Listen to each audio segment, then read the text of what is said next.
Cependant, ce sont nos souffrances qu'il a portées, c'est de nos douleurs qu'il s'est chargé, et nous l'avons considéré comme puni, frappé de Dieu et humilié. Mais il était blessé pour nos péchés, brisé pour nos iniquités. Le châtiment qui nous donne la paix est tombé sur lui, et c'est par ses meurtrissures que nous sommes guéris. Nous étions tous errants comme des brebis, chacun suivait sa propre voie. Et l'Éternel a fait retomber sur lui l'iniquité de nous tous. Il a été maltraité et opprimé. Et il n'a point ouvert la bouche semblable à un agneau qu'on mène à la boucherie, à une brebis muette devant ceux qui la tondent. Il n'a point ouvert la bouche.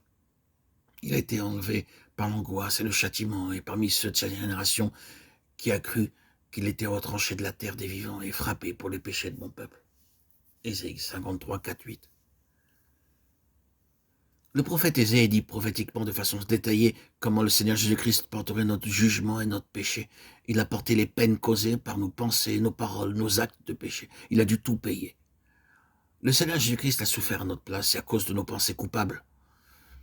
Il arrive parfois en justice que l'on ne trouve pas un témoin à charge contre une personne qui a commis un crime. Un homme peut commettre un crime, mais s'il ne se trouve aucun témoin contre lui, le juge peut le mettre en liberté. En fait, il faut qu'il y ait 2 ou 3 témoins contre lui. Dans de nombreux cas, la police n'arrive pas à trouver de véritables témoins et la poursuite échoue. Quant au Seigneur Jésus-Christ, il prit sur lui de souffrir à cause de nos pensées, de nos paroles, de nos actes, parce que nous commettons des péchés dans ces 3 domaines. Le Seigneur Jésus-Christ a porté le châtiment pour notre triple façon de pécher. On lui a craché au visage à cause de nos pensées pécheresses. On l'a injurié à cause de nos paroles de péché. Ses mains et ses pieds ont été cloués, son côté percé et son corps fouetté à cause de nos actes de péché.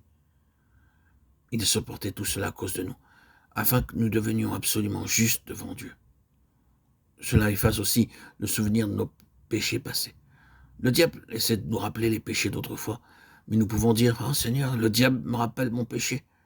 Mais Seigneur, tu as été fouetté, meurtri, insulté à cause de moi, et tu as effacé ma condamnation, me rendant juste au moyen de ta justice. » Cela nous donne la parfaite liberté, la hardiesse de nous rendre en sa présence, et l'encouragement pour nous relever de toutes nos chutes quand nous tombons. Psaume 37, 24, Michée 7, 8, 2 Corinthiens 4, 9.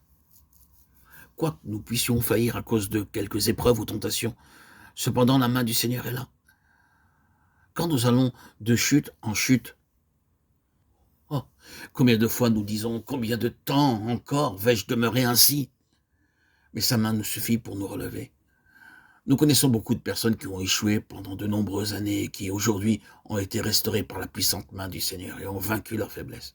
Peu importe la gravité de notre chute dans quelques péchés, il est toujours prêt à nous pardonner, nous relever par sa puissante main, car le Seigneur a payé entièrement le prix pour nous racheter de tous nos péchés. Oh, peu importe la honte, l'humiliation de notre péché.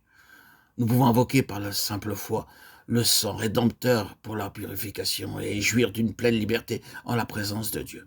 Gloire à son très nom, très pressant, précieux, puissant nom, Jésus-Christ, Yeshua, Melech HaMashiach, Ora Messie, notre Rédempteur et notre Sauveur.